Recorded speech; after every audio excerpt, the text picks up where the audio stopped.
Pour défendre notre pays, c'est protéger les mers et océans. Voilà.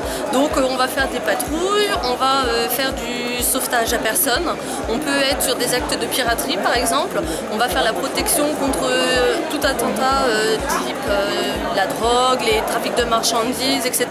Donc en fait toute action en mer et en océan, on sera là en fait pour intervenir du moment qu'on nous demande. C'est vrai que nous, en fait, on a une vocation à partir, bien évidemment. Nos missions sont sur mer ou océan, donc on embarque. Après, les missions sont de plus ou moins longues. Ça peut être d'une semaine, comme ça peut être pendant 4 mois. Tout dépend des types de missions. Après, on a des personnes qui vont être à terre. Ça va être là plus du soutien, en fait. Voilà. Alors, le soutien, c'est quoi? C'est la gestion des ressources humaines, par exemple. Ça va être tous nos états-majors, bien évidemment. À bord des bateaux, en fait, ce qu'on recherche, c'est une petite ville. Quand on part en mer, eh bien voilà, c'est notre future maison. Qu'est-ce qu'on va faire? On recherche des cuisiniers, on va rechercher des mécaniciens, de l'électronique, etc. Donc après, c'est vrai qu'on a pas mal de métiers qui vont être en correspondance avec le civil. Bien évidemment, après, on a des métiers typiques, genre la navigation. Là, c'est vraiment 100% marine nationale. Donc ce qu'on fait, en fait, c'est qu'on forme nos jeunes à nos métiers, en fait. Après, ils peuvent venir avec un niveau 3e jusqu'à Bac+5. On n'est pas pressé de les voir arriver chez nous.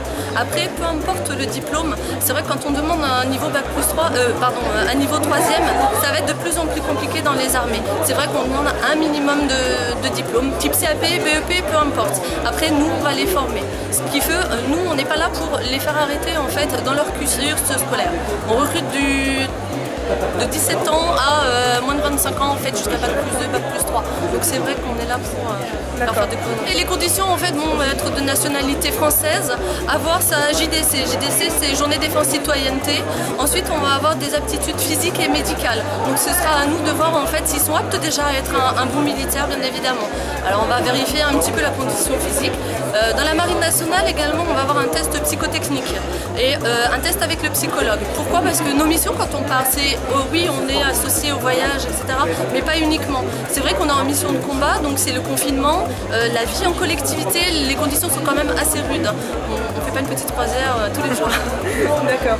Il y a combien de jeunes à peu près que vous recrutez par an? Alors la marine, en fait, on recrute environ 3000 personnes par an. Voilà, donc c'est vrai que c'est assez large. On recrute du matelot jusqu'à l'officier de toute façon. Alors, on a environ 15% en fait, de personnel féminin. On essaie justement de promouvoir la mixité. Pourquoi? Parce que dans les armées, en fait, à tout grade, en fait, on aura la même rémunération. Donc là, c'est intéressant. Les mêmes responsabilités. Voilà, nous, c'est pas en fait le côté féminin ou masculin qui va primer, c'est vraiment en fait le militaire avant tout. Donc là, c'est intéressant. 15%, pourquoi? Parce que, comme je disais, l'éloignement, donc la vie personnelle est quand même assez difficile. Alors après, voilà, marier 2 enfants, on y arrive, il n'y a pas de souci, mais c'est vrai que ça peut être assez compliqué de temps en temps. Voilà. D'accord. On connaît assez peu en fait la marine nationale, c'est pour ça qu'on vient pas très souvent chez nous. Alors les qualités particulières en fait, il faut être curieux, aimer la mer et avoir envie de bouger, de voyager de toute façon.